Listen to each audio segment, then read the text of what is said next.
Essa é uma conversa com um aluno da mentoria Aplicação Descomplicada. Eu estou aqui hoje com o Matheus e a gente vai bater um papo sobre a trajetória dele até a aprovação para poder fazer pesquisa no exterior. E mais que isso, a gente vai conhecer como que é a rotina de uma pessoa que sai do Brasil para fazer pesquisa numa universidade estrangeira.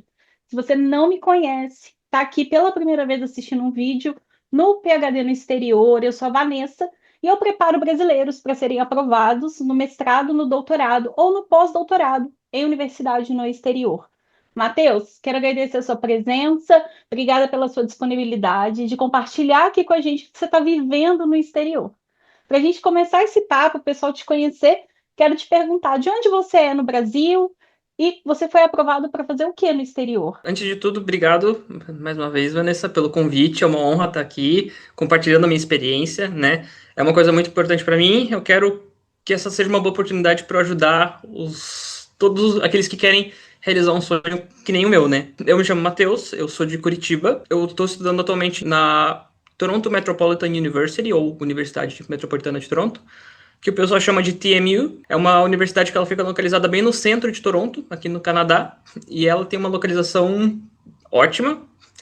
Eu estou fazendo doutorado em engenharia química e acredito que seja isso, por enquanto. Beleza. Matheus, você já colocou aí, né, que você está fazendo engenharia química. Imagino Uhum. que seja uma coisa difícil e complexa, pelo menos para mim, olhando aqui de fora, que sou da área da saúde. Pois é, então, é um desafio para mim também, porque eu não sou engenheiro químico, eu sou químico.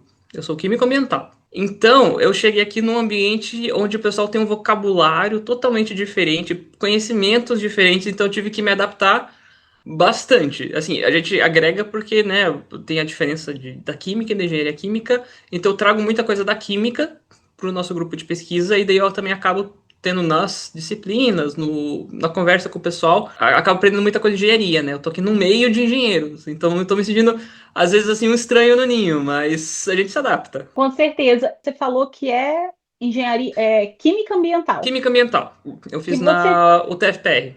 Ah, entendi. E você fez mestrado no Brasil ou você foi para o doutorado direto?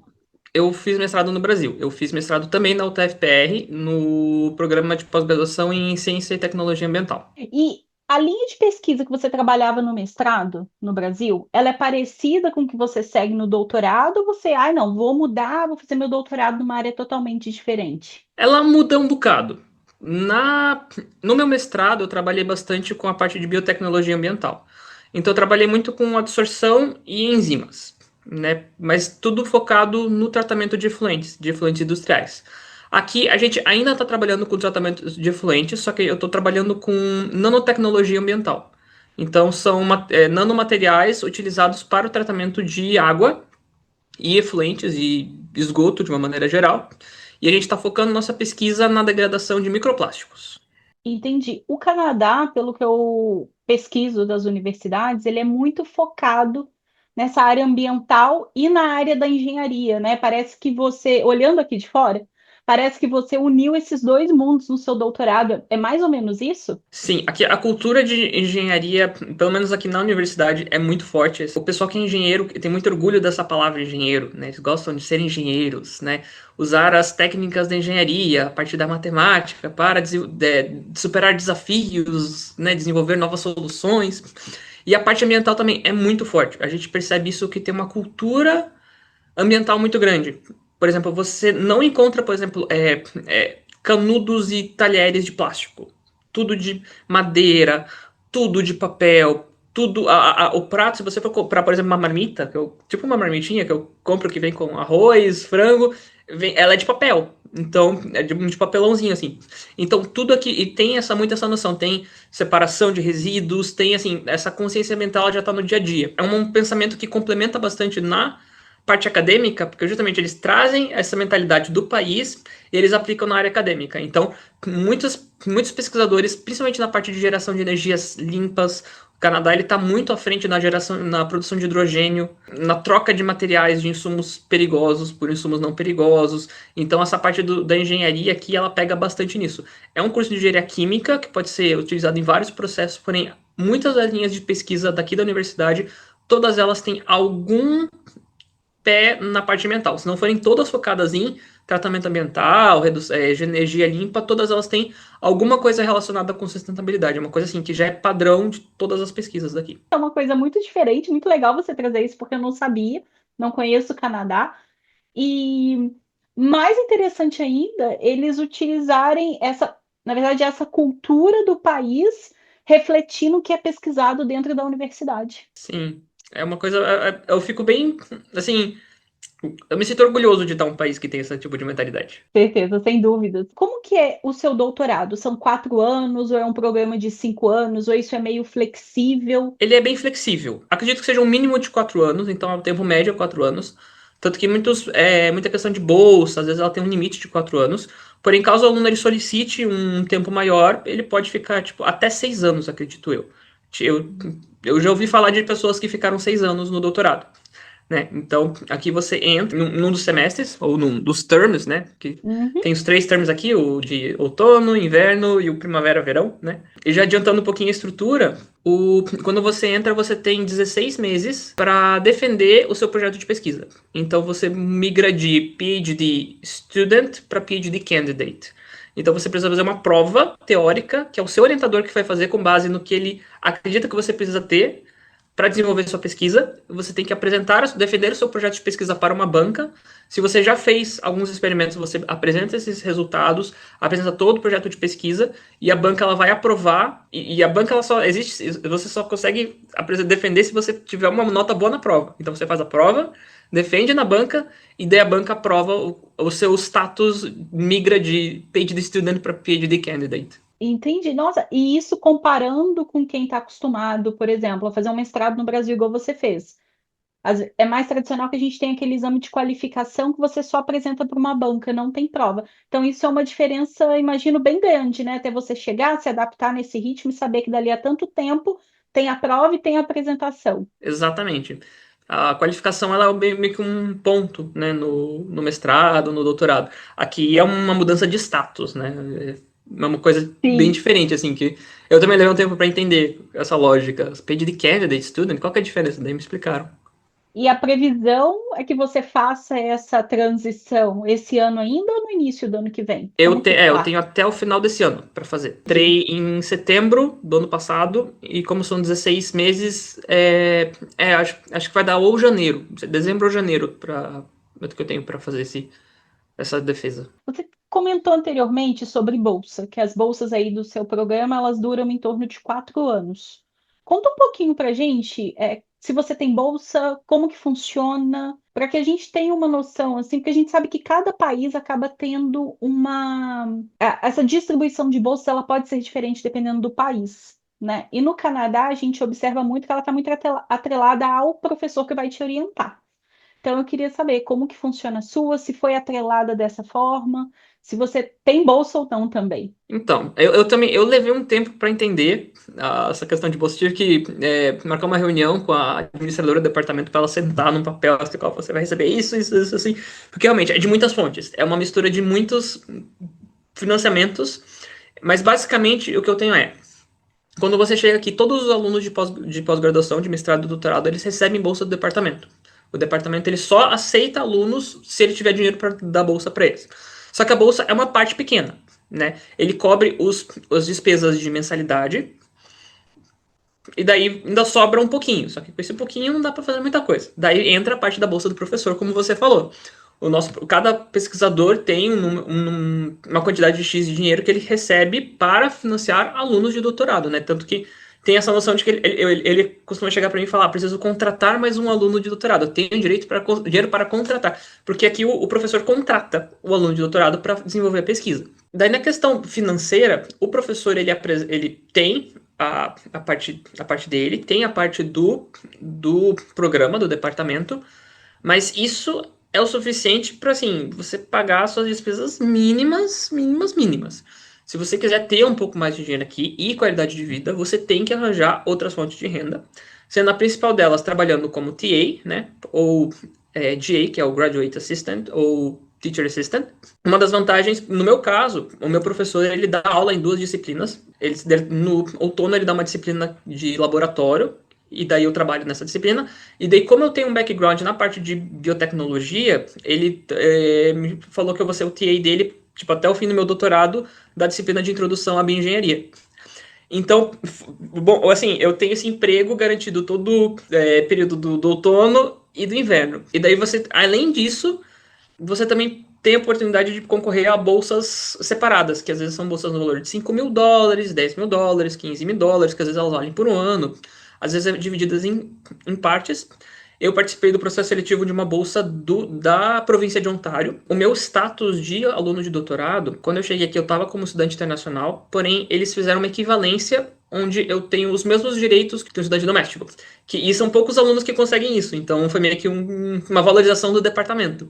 Sensacional. E isso me permitiu participar do ODS, que é o Ontario Graduate Scholarship, que é uma bolsa da província de Ontário, e daí você precisa passar por um processo seletivo, apresentando projeto de pesquisa, currículo, uma série de documentações, tem que ter carta de referência, daí eu tive que correr atrás de professor para obter carta de referência para mandar, mas daí eu consegui essa bolsa também. É um valor de US$ 15.000 por ano, né? Daí dividido em 3 partes. Então, você vai ter que ir juntando o dinheiro pouquinho em pouquinho. Não é uma coisa só que você recebe junto. Você tem que, às vezes tem que trabalhar, às vezes tem que participar de processo seletivo. Mas se você começar a correr atrás, você consegue sim.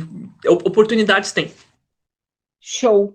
Isso que você falou, me surgiu aqui várias perguntas, viu, Matheus? Então, hoje, por exemplo, a sua bolsa, ela é, na verdade, formada pela bolsa do departamento, que cobre a mensalidade. Então, você não paga as mensalidades para estudar, é Uhum. isso? Isso, Aí exatamente. também você tem a bolsa que sai do seu professor, porque ele te contratou para desenvolver o projeto de pesquisa, que na Sim. verdade esse projeto de pesquisa é o seu projeto de doutorado, é isso? Uhum. Exato. Beleza, então, tipo, seria uma segunda bolsa que na verdade elas vão se complementando, né? Isso, o pagamento delas vem junto. Dessas duas vem junto. Ah, entendi. E aí você, em alguns semestres, que são os terms, igual você falou, né, em alguns Uhum. períodos do ano, você trabalha como TA. Para quem não Uhum. sabe, é o Teaching Assistant, que é como se fosse um monitor de disciplina que a gente tem no Brasil. É isso, Isso. né? E Uhum. aí, você também, por trabalhar em alguns períodos como TA, você também recebe uma bolsa para exercer essa atividade. Exatamente. E aí, É um além salário, disso, né? é um salário, exatamente. E aí, além disso, você ainda conseguiu essa outra bolsa de 15.000 euros, 15.000 dólares, é isso? Isso. Nesse ano. Nesse ano. Daí ano que vem eu tenho que participar do processo seletivo de novo, para conseguir de novo. Todos os anos eu posso conseguir. Daí essa é uma que você só pode receber 4 vezes. Não, eles não estendem para caso Tá, você queira uma quinta vez. Tá. tá. E aí, completa os 4 anos de doutorado. Exatamente. Nossa, E muito um legal. adicional que eu acho interessante colocar é que você também pode, no final do semestre, trabalhar como fiscal de prova. Todos os alunos de pós-graduação eles podem trabalhar como fiscal de prova, eles vivem correndo atrás, você vai lá e você só tem que aplicar a prova. E é uma coisa que todo mundo faz, porque todo mundo quer essa grana extra no final do semestre. Sim, sim. E além dessa questão financeira, igual da sua posição de TA, ainda tem a questão também de você começar a ter experiência prática ali em sala de aula, né?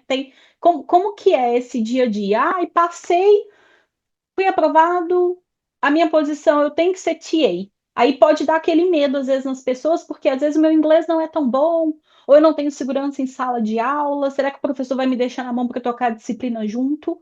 A gente sabe que cada professor é de um jeito. Mas como que é assim, na sua experiência, essa vivência como teaching assistant?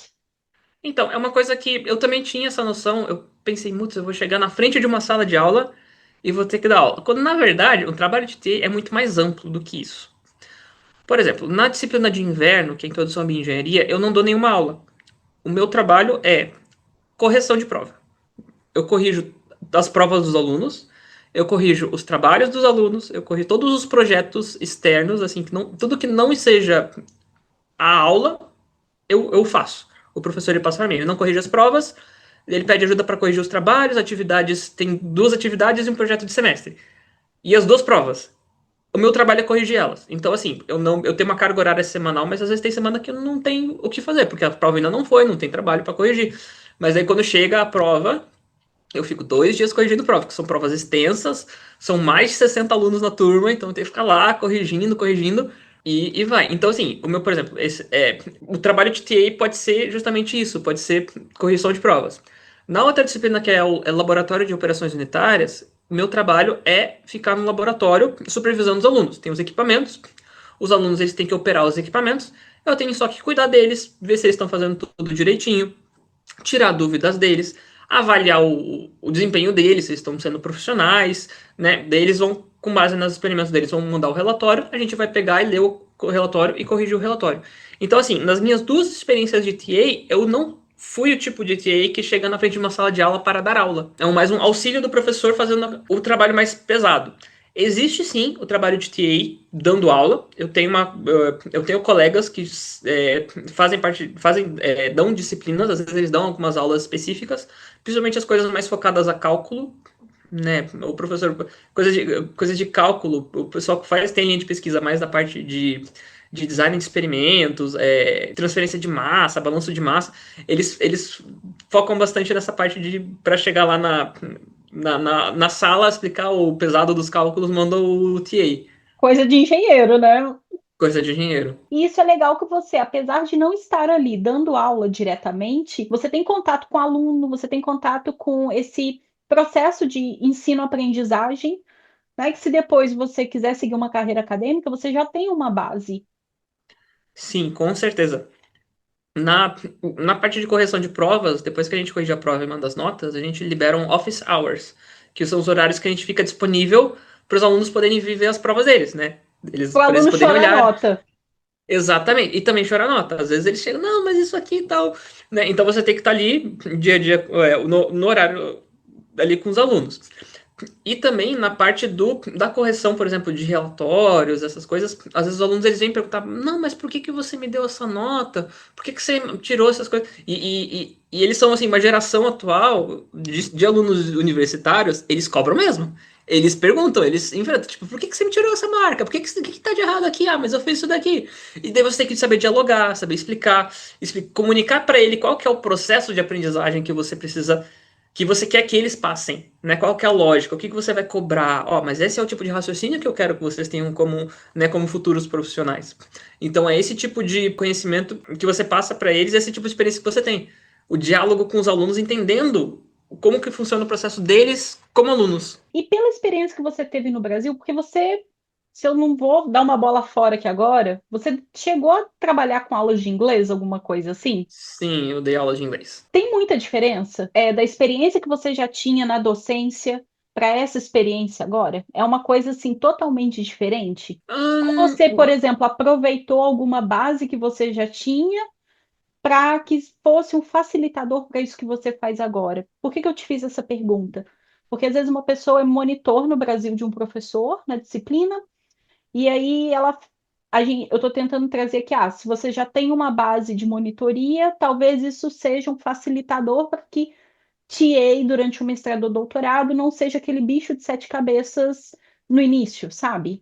Com certeza, porque eu acho que assim, quando a gente pensa em trabalhar como TA, trabalhar como professor, a gente imagina a situação, na nossa cabeça a gente foca muito na teoria, o que a gente vai falar, o que a gente vai passar, como a gente vai expressar. Só que quando a gente chega na hora, a gente vê aquilo que o nosso cérebro não cria, que é o olhar do aluno, a voz do aluno, a pergunta do aluno, a interação social que existe. E se você não tem muita experiência com olhar, falar com pessoas, olhar nos olhos das pessoas, isso dá um estranhamento e você se sente inseguro.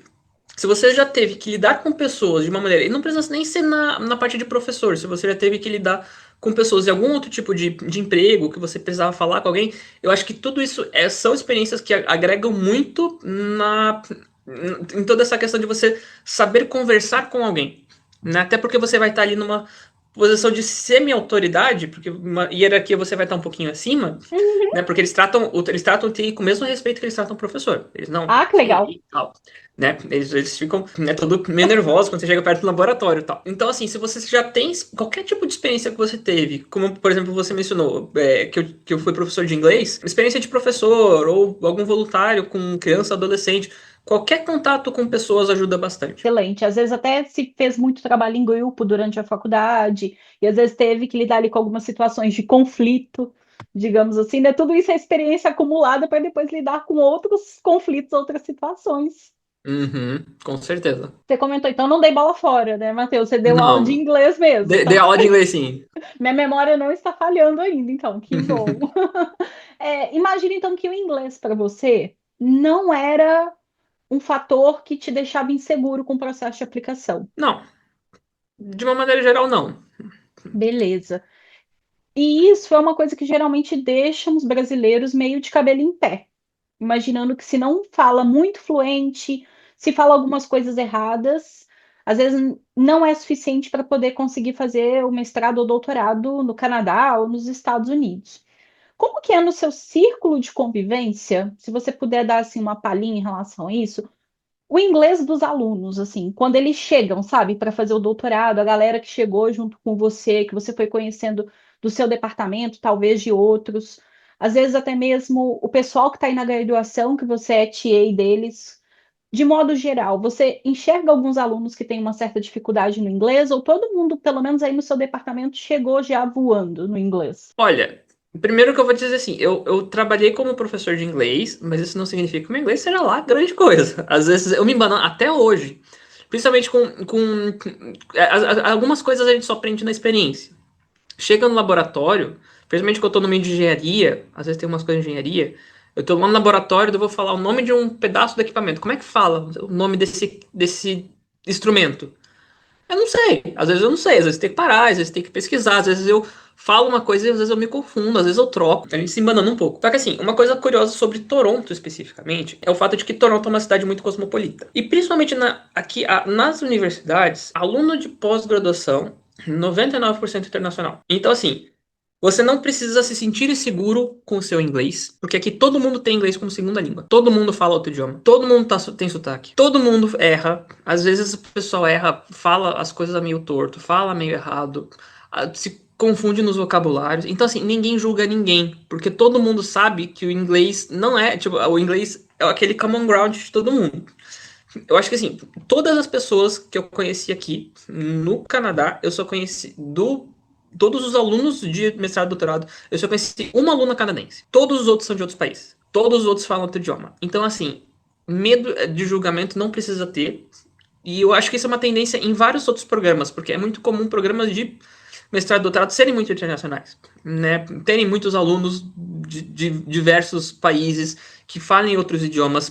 Então, assim, eu acho que isso também vem uma percepção brasileira. Porque uma vez eu tava vendo um post no LinkedIn onde falava que justamente, se você precisa falar inglês para trabalhar numa empresa no exterior, você precisa ter inglês bom. Se você precisa de inglês para trabalhar numa empresa brasileira, você tem que ter inglês perfeito. Porque, às vezes, o que para empresa brasileira é muito ruim, não, mas é falho, mas você tem que saber melhor. Pro no exterior, é maravilhoso. Porque eles valorizam muito o fato de que você teve que dedicar o seu tempo para aprender uma outra língua.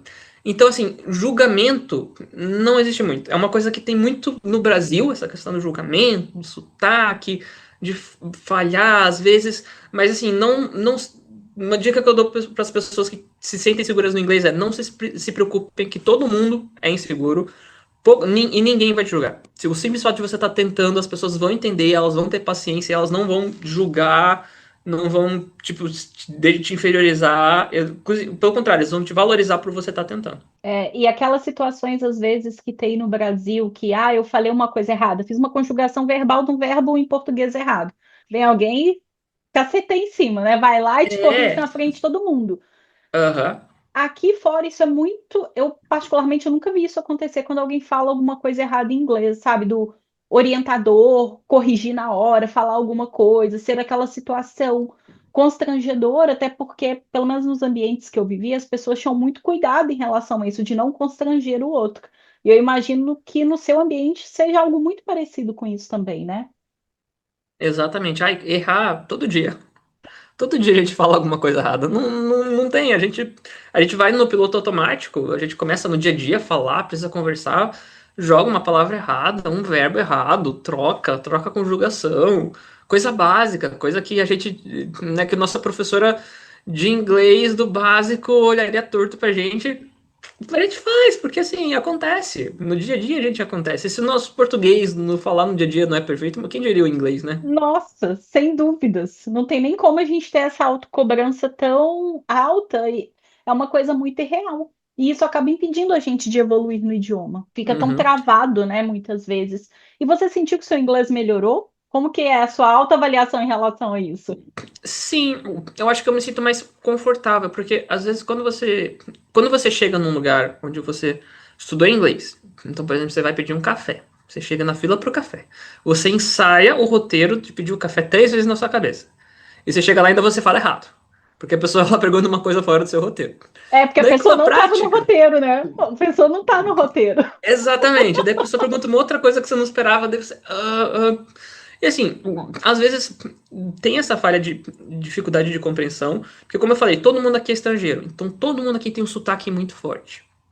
Então a questão de você entender o sotaque das pessoas, decifrar o sotaque das pessoas é desafiador. Várias vezes eu olho e pergunto de novo, assim, 2 vezes. É bem comum. Mas a questão não é a questão se o meu inglês ele avançou ou não. Eu me sinto tranquilo em ter que perguntar às vezes 2 vezes. Ou eu me sinto tranquilo em, às vezes, hesitar um pouco, sabe? Porque antes a gente fica, meu Deus, eu não sei, eu travei e tal. A questão não é que eu parei de travar, a questão é que eu travo e não me importo. Porque não faz diferença. A questão é que a percepção que a gente tem, a gente começa a levar menos a sério. Então acho que esse é o principal impacto que teve no inglês. Maravilhoso isso, porque aí a gente fica menos armado também, né? De que vou falar sério, alguém vai vir em cima e vai falar alguma coisa, eu vou passar uma vergonha. Nossa, isso é muito legal você trazer esse ponto de vista. Você falou que aí é muito cosmopolita, mais de 90% das pessoas têm o inglês como segundo idioma, então a galera é estrangeira que foi para ir para estudar, outros foram para trabalhar. Eles são curiosos em relação ao Brasil? Tem alguma pergunta em relação a isso? Do tipo, ai, como que era a universidade que você estudava? Como que é no Brasil? O que que você estudava lá? E eu tô te fazendo essa pergunta porque quando eu fui fazer parte do doutorado lá na Espanha, nesse caso eu era a única estrangeira do laboratório. E eles me faziam perguntas sobre o Brasil todos os dias, eles queriam saber alguma curiosidade, sabe? E como que é aí no seu ambiente? Então, como o fato de você ser estrangeiro não é algo que pertence a todos, não tem muita diferença. Assim, no meu departamento, a grande maioria dos alunos são iranianos. Então, o meu orientador é iraniano, quase todas as pessoas no meu grupo de pesquisa eram iranianos. Então, quando começou a chegar alunos de outros países, chegou um brasileiro, daí já é uma quebra do padrão. Porque eu chego lá, todo mundo falando em persa, e daí eles falam, opa, o Matheus tá aqui, vamos voltar para inglês. O pessoal não gostou no início, né, Matheus? Você Pois é, quebrou o não, mas ritmo da galera. não, mas a gente se vingou Ah, porque tinha um aluno brasileiro de doutorado de sanduíche. E daí a gente ficava falando em português na frente deles, eles ficavam tipo, então assim que vocês se sentem quando a gente fala persa. pois é. Mas, em questão de curiosidade, é natural que às vezes existam. Cada um de um país diferente. Então sempre tem aquelas conversas, tipo, no meu país é assim, no meu país é assado, né? Eu tava estudando pra prova esses dias, inclusive com 2 colegas colombianos. E eles estavam contando sobre como que é na Colômbia, as coisas que são parecidas, as coisas que são diferentes. Então, em relação ao Brasil, não tem o mesmo nível de curiosidade que tem em todas as culturas. Todo mundo tem um interesse muito grande em conhecer as demais culturas. E eu acho isso uma coisa muito legal, onde todo mundo tem uma coisa a oferecer. É muito legal e eu acho que a gente acaba ficando pessoas um pouco mais abertas também a conhecer outras culturas, às vezes a experimentar outras comidas que se a gente estivesse no Brasil, passasse na porta de um restaurante de uma determinada nacionalidade, dificilmente talvez você entraria para poder experimentar.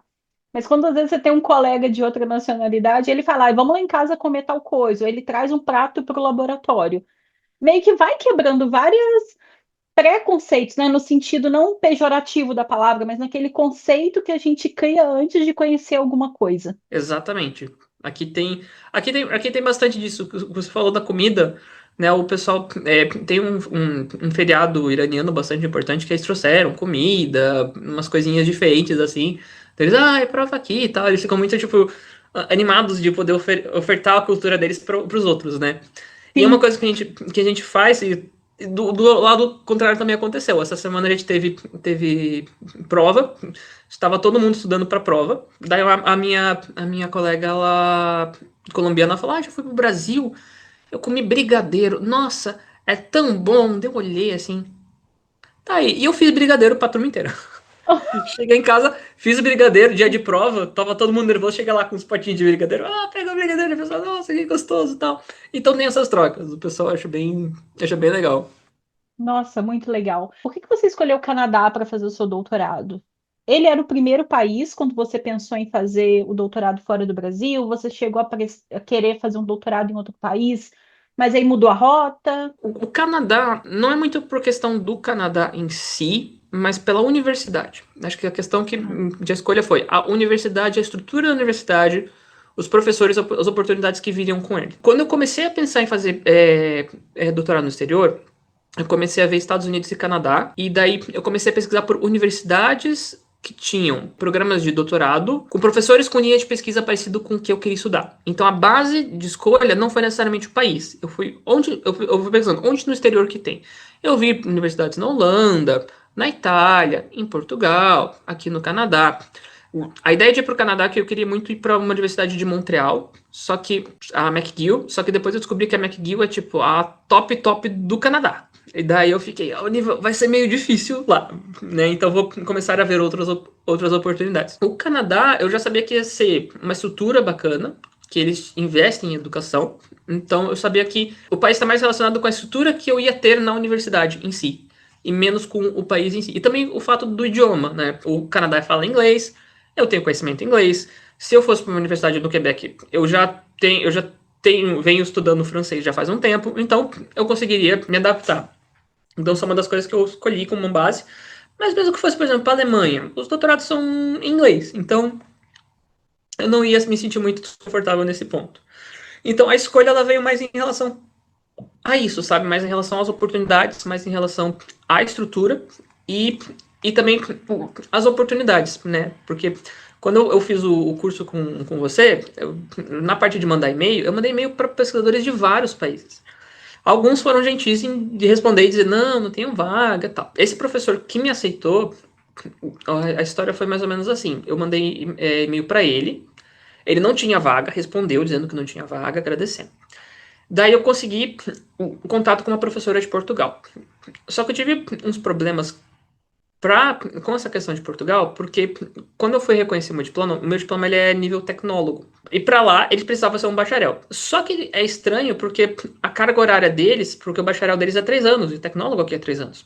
Então a questão de carga horária, eles não me deram a equivalência de bacharel, deram de curso superior tecnológico, que não valia para o programa de bolsas de Portugal, e daí a gente ficou pensando se a gente conseguia pedir para eles uma equivalência, mas daí tinha que achar uma universidade, que é uma parte burocrática muito, muito, muito, muito grande. Eu fiz a prova pro doutorado no mesmo programa que eu fiz o mestrado, no Brasil, e daí a gente ia fazer uma parceria com essa professora da Legal. Universidade do Porto, em Portugal.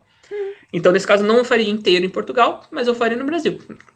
Mas não era bem o que eu queria, porque eu queria ir passar o doutorado inteiro no exterior, ter toda a experiência e tal. Eu passei, e assim que eu passei, eu recebi um e-mail do professor do Canadá. Por quê? Porque com esse negócio de Portugal talvez não dando certo, eu mandei aquele e-mail de novo, aquele follow-up de um ano depois. E daí quando eu mandei, ele falou, eu recebi um e-mail automático dizendo, temos vagas, teremos vagas no futuro, preencha o seguinte formulário.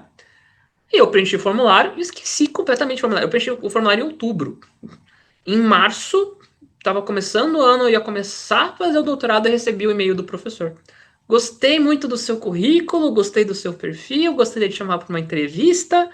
Fui para a entrevista, eu pensei, eu fui despreocupado, porque eu pensei, eu tenho uma oportunidade aqui, vamos lá. Cheguei lá, ele explicou que ele tinha uma vaga de doutorado, ele estava entrevistando 5 candidatos. E ele escolheu um entre os 5 candidatos. Daí ele me entrevistou tal, e falou, daqui a 2 dias eu mando a resposta. Daí eu tava lá de boas no Brasil, quando eu vejo, eu gostaria de te convidar oficialmente a se inscrever para o programa de doutorado no processo seletivo. E eu fiquei tipo, caramba, deu certo. Que Eu não plot esperava. twist que foi esse? Foi um baita de um plot twist. Quando eu menos esperava que daria certo, realmente deu certo. Daí foi a questão de, né, de que me desligar do programa no Brasil, correr atrás da questão de documentação, né? Por sorte foi os meus orientadores, o orientador e co-orientador no doutorado seria o mesmo do mestrado. Então eles me conheciam, né? Entenderam, tipo, não, imagine, uma oportunidade grande, né? Sim. Mas foi uma loucura, foi uma, como você falou, um plot twist enorme. Ele te respondeu, né, o e-mail, te chamou para uma conversa. Como que foi essa conversa? Foi bem legal. Uma coisa muito interessante é que, assim, muitos dos professores aqui na universidade são jovens.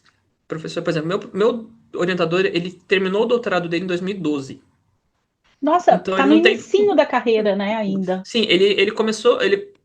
Tanto que os alunos que estão se formando agora de doutorado são a primeira geração de alunos dele. Eu sou o primeiro da segunda geração. Como ele é jovem, ele tem uma visão muito bacana. Ele tem uma visão, tipo, ele entende como é ser um aluno de doutorado, então ele não é aquele cara duro, que pega pesado, muito compreensivo, e ele gosta muito de ajudar os alunos. Então, na entrevista, era eu e uma aluna do doutorado do grupo de pesquisa, porque ele queria ter a perspectiva dela, para já preparar ela para quando ela fosse professora, porque ela quer seguir a área acadêmica, e também para ter um insight dela, porque ó, o aluno de doutorado ele trabalha com o professor, mas ele trabalha também muito com o grupo de pesquisa. Então, ter a opinião dos outros demais membros do grupo de pesquisa é importante. Então foi legal. Ele perguntou bastante sobre o meu currículo, perguntou sobre a pesquisa que eu fiz, os artigos que eu publiquei, né? Tipo, ai, como é que foi e tal, mas assim, não foi, tipo, perguntando detalhes específicos. Só foi mais perguntando como que você chegou, o que que você acha que você pode, quais os conhecimentos que você tem que você acha que você pode contribuir com o nosso grupo. Daí a gente conversou, daí ele abriu para perguntas, eu fiz várias perguntas, perguntei sobre a estrutura do programa, perguntei sobre o que tinha para fazer em Toronto, de comida diferente. Ele falou, ah, aqui tem tudo de tipo de comida. Né? Às vezes ele passava para a menina que já estava no doutorado, como que é a vida. Enfim, foi uma conversa bastante. Começou com aquele tom formal, mas terminou um pouco mais informal, né? Com perguntas um pouco mais simples e tal. E foi isso, assim, foi uma conversa bem bacana. Nossa, que ótimo. E no Canadá, é, na maioria dos programas, a gente vê esse fluxo de aplicação, onde você entra em contato com o professor primeiro, aí se o professor tem vaga, se ele tem bolsa, aí ele vai, e se ele gostar, né, do e-mail, se ele gostar, às vezes, do currículo que você anexou, das coisas que ele falou, às vezes tem um formuláriozinho para poder preencher, aí ele vai te chamar para uma conversa, que foi o que aconteceu com você, né? Exatamente. E aí, se você for bem nessa primeira etapa, digamos assim, que apesar de não ser oficial, é uma etapa muito importante, essa primeira conversa com o orientador em potencial, aí ele vai te dar o aval para poder aplicar, Exatamente. né? Então, assim, o primeiro contato, mandar o primeiro e-mail para um professor canadense, ele é um passo limitante para conseguir aplicar na grande maioria dos programas. Uhum. É o passo limitante, porque a vaga já estava reservada, a vaga ela ia ter. O departamento só precisava que o professor indicasse o aluno. O professor, praticamente o professor chegando e falando, ó, quem vai preencher essa vaga é esse candidato aqui. Porque não existiam outros candidatos, ninguém mais tentou, porque eles inclusive colocam lá, não se inscreva no programa, não se candidate se você não tem o aval de um professor. Então, as únicas pessoas que realmente passam pelo processo seletivo são as pessoas que já foram aprovadas pelo seu professor e já tinham vaga reservadas. Então, o processo de inscrição é mais uma formalidade de um. O processo seletivo mesmo acontece ali, cara a cara com o professor, de certa forma. Sim, sim. E você imaginava que seria. Eu sei que não foi fácil, Matheus, né? Nossa, quem sou eu para falar que foi fácil? Não foi fácil. Sei que você ralou bastante. Mas você achou que, uma vez que você acertou o professor, que seria um processo mais fluido mesmo, com etapas bem definidas, de certa forma, rápido, né? Que não fosse aquela coisa que ficasse te desgastando demais? Você tinha alguma coisa na sua cabeça assim sobre o processo seletivo? Ou você nem imaginava, você só ia. Eu só ia, até porque o professor, como o professor te escolhe, eu pensei, o professor meio que quer você. Então o professor ele deixou bem claro que ele ia me prover todo o suporte e o apoio necessário para passar pelo processo seletivo, inclusive pelo processo de visto. Eu falei, se pro visto você precisar de alguma declaração, alguma declaração da universidade, que eu escreva alguma carta para eles, eu posso mandar. Tudo que eu precisava fazer, ele me dava o suporte necessário. Até porque ele teve a experiência, porque assim, muitos dos alunos dele são iranianos. E o processo de obter visto do Irã, como as relações diplomáticas com o Canadá com o Ocidente são um pouco mais complicadas, é muito mais difícil. Então ele já estava se preparando para processos seletivos muito complicados. E a relação Brasil-Canadá é muito boa. O meu visto ele saiu muito rápido, saiu em menos de 2 meses. Hum, Entre o solicitar o visto e ter o passaporte com visto na minha mão, demorou menos de 2 meses. Eu também, tipo, eu corria atrás das coisas, tipo, na hora. Assim que chegava a etapa, eu já corria atrás para fazer, para não perder tempo, porque eu tinha medo de perder. sim. Né, de ficar muito em cima da hora. Ele deu todo o suporte, foi bem tranquilo, tanto a parte de enviar documentação para a universidade para o processo seletivo, quanto obter a carta, as cartas de aprovação e a solicitação de visto. Todo esse processo ele foi bastante tranquilo, né? Tudo muito bem orientado. Hoje em dia, pelo fato do processo ser tudo online, tem as instruções, você consegue achar as informações fácil, tem quem te ajude. Então, assim, o processo em si depois foi bem fluido. A universidade, ela tá pronta para te dar o apoio que você precisa para conseguir ter esse visto aprovado, né? Você não fica ali meio perdido sem saber onde você vai.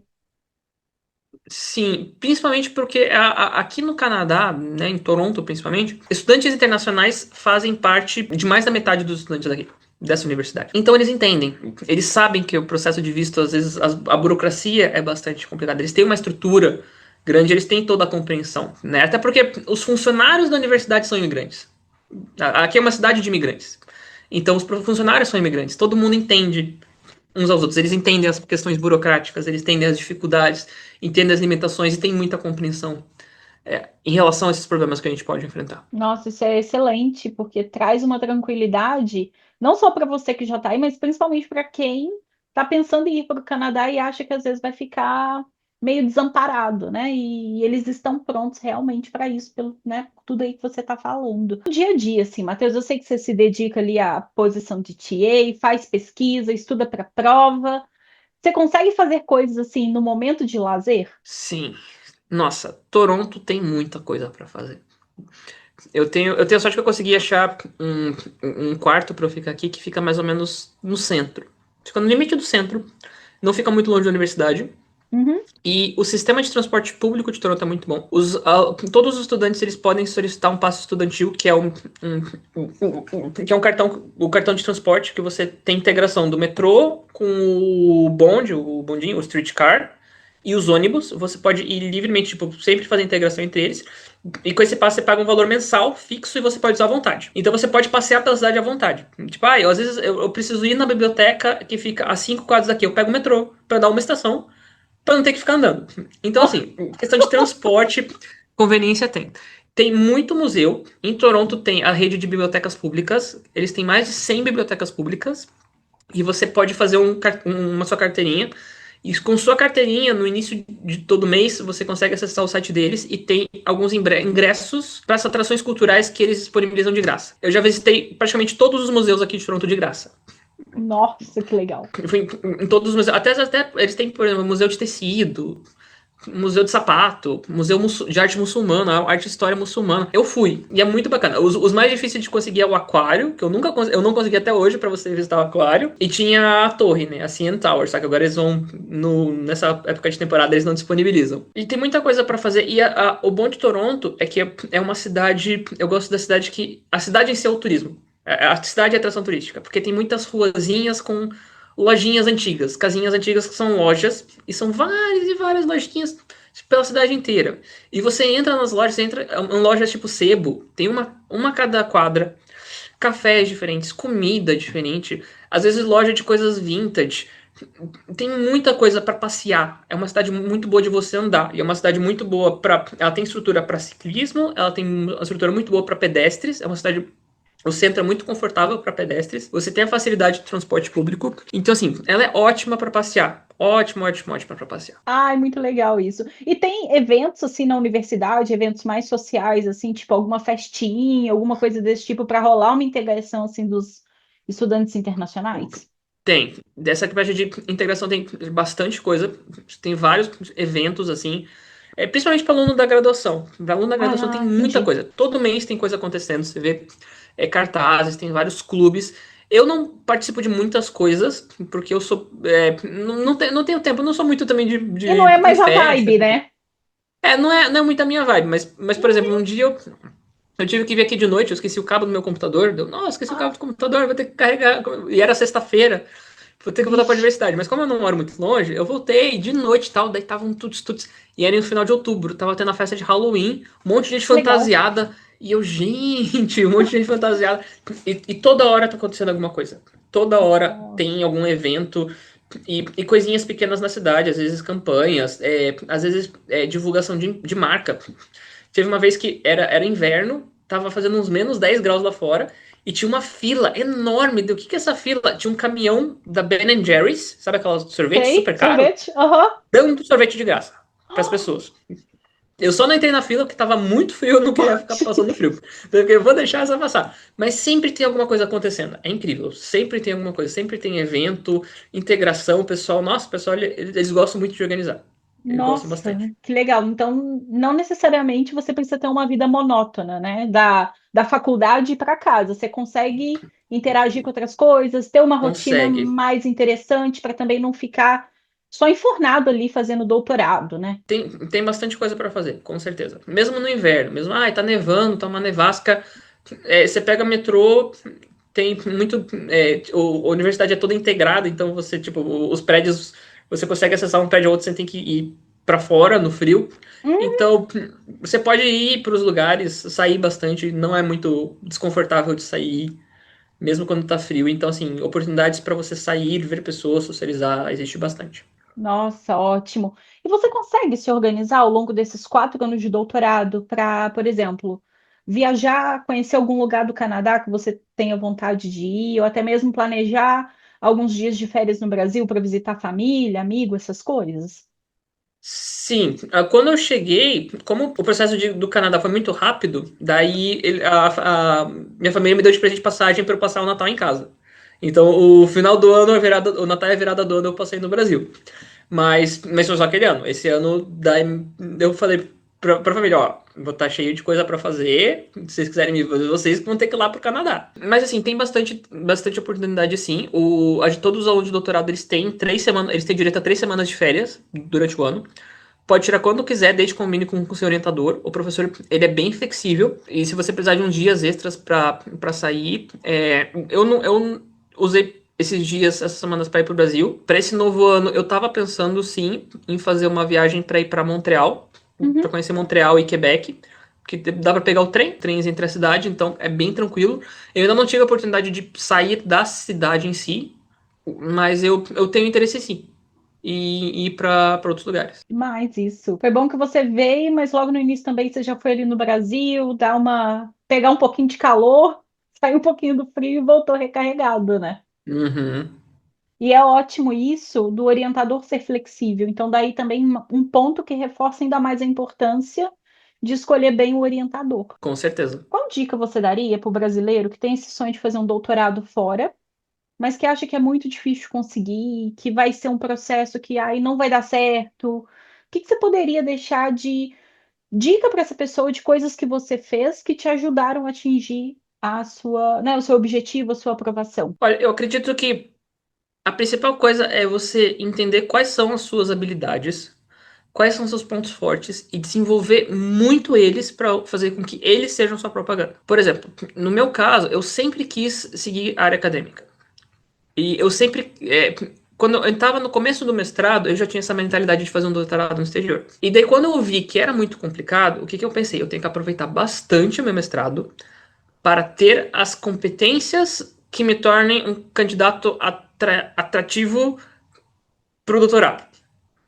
Então, a minha pesquisa, eu foquei bastante em fazer uma pesquisa que desse publicações. Então, mesmo quando eu estava no mestrado, eu peguei o meu TCC, traduzi para o formato de tipo, para o inglês, passei minha orientadora e falou, ó, para a gente publicar como artigo. Eu tive que mudar tudo, né, porque a linguagem é totalmente diferente, mas eu pensei, se eu quero ter que publicar artigos, se eu preciso publicar artigos, eu preciso dessa experiência. Então foi uma coisa que eu cheguei e falei, então a gente aprende as coisas fazendo. cheguei lá e consegui publicar meu TCC como artigo, e eu não, mesmo na metade do mestrado, eu já estava escrevendo outro para publicar. Então, assim, eu pensei, o que eu posso aproveitar do meu mestrado que vai me tornar, vai me ajudar no futuro? Então, eu corri muito atrás disso. E principalmente que o brasileiro, ele tem muita vantagem, porque ele é muito comunicativo, e no ambiente acadêmico brasileiro, a gente carece de estrutura física, mas a gente tem muita estrutura de cabeça. Porque brasileiro tem um jeito para ser pesquisador, de se virar, a habilidade do brasileiro de se virar é uma coisa que é muito valorizada. Então, se você souber mostrar que você consegue se virar, consegue fazer coisas, você tem interesse em fazer coisas, é uma coisa que é muito bem vista. E eu acho que isso, inclusive, foi o meu diferencial quando eu fui selecionado. Que eu já tinha feito coisas que demonstravam o meu interesse em fazer mais coisas no futuro. Então, pegar seus pontos fortes, por exemplo, o meu caso era pesquisa. Eu gosto de fazer pesquisa, eu gosto de ler artigos, eu peguei experiência nessa parte de escrever artigos. Mas isso pode ser em qualquer outra coisa, pode ser na parte profissional. Enfim, qualquer competência que você tem, se você desenvolver ela e conseguir mostrar, eu acho que vai ser um diferencial bastante grande, assim. Eu acho que vai ser um convencimento ao seu futuro orientador de que você pode ser um bom candidato. Muito legal. Nossa, você começou a jornada acadêmica com sangue no olho, então, né, Matheus? Uhum, Já desenvolvendo artigo ali desde o início. uhum, Nossa, exatamente. muito legal isso. Matheus, por que que você decidiu entrar para a mentoria? Você poderia ter tentado, por exemplo, aplicar sozinho. Nem sei se você aplicou para alguns programas antes de entrar para a mentoria. O que que te motivou a participar da aplicação descomplicada? E como que você acredita que a mentoria te ajudou a percorrer esse caminho? Eu acho que assim, a gente pode muito querer. Tem muito a ver com essa coisa de você querer muito uma coisa, correr atrás de uma coisa. Às vezes a gente tem que entender os nossos pontos fortes, a gente tem que entender nossas limitações. A gente tem que saber as coisas que a gente sabe e as coisas que a gente não sabe. No momento em que eu pensei, eu quero fazer um doutorado no exterior. Como que é o processo? Eu não sei.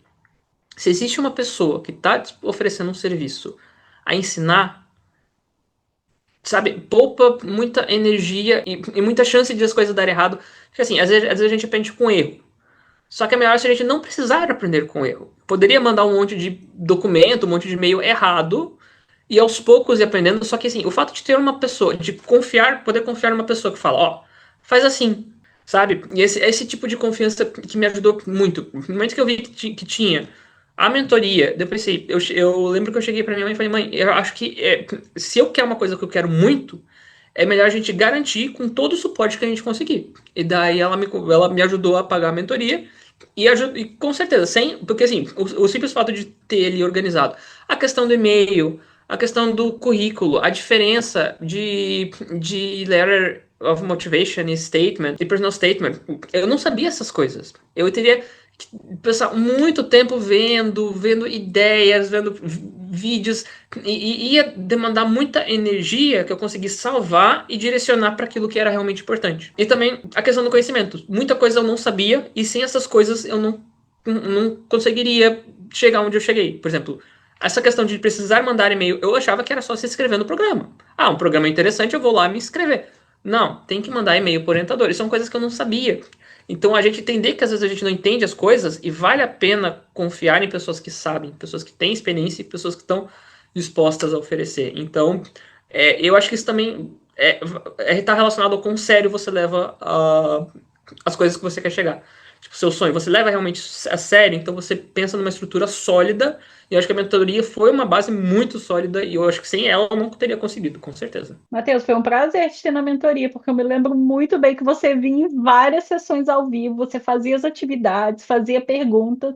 Então é aquilo, né? Você entrou na mentoria, mas com sangue no olho, você foi fazendo as coisas que precisavam, né? Talvez você até passou, às vezes, por algum período de desânimo ao longo da mentoria, porque é um processo relativamente longo, o que é até Uhum, normal.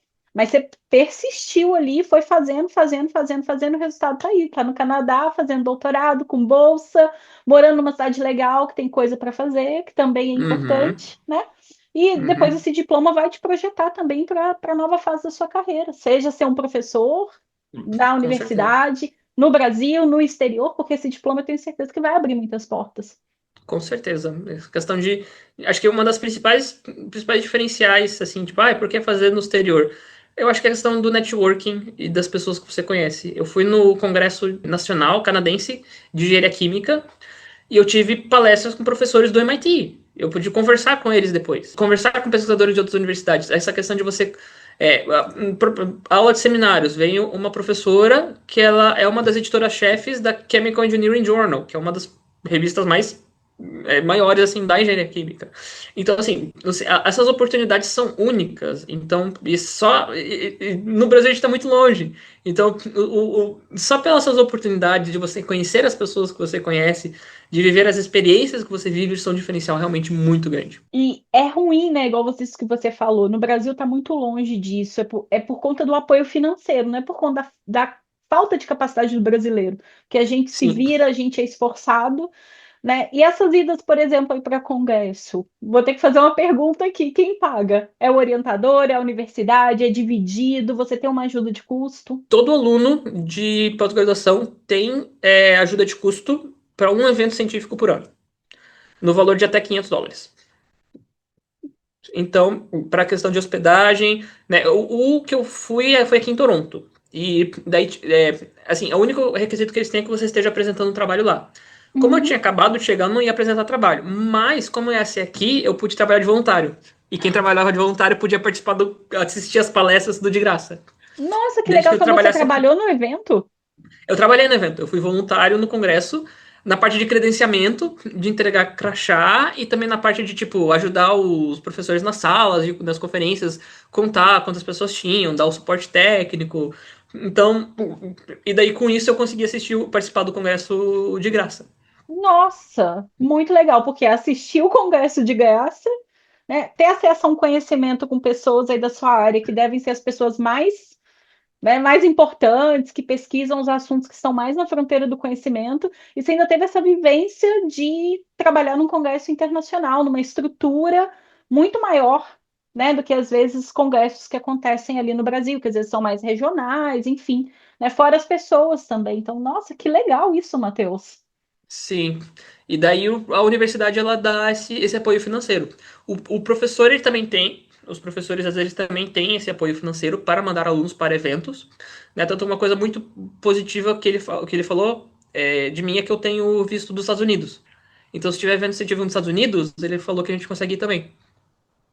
Nossa, muito legal. Eu vou torcer para que esse congresso dos Estados Unidos seja uma cidade bem legal, para você ainda ter a parte turística ainda para você passear. Com certeza. Porque ainda dá para aproveitar esse lado também, né?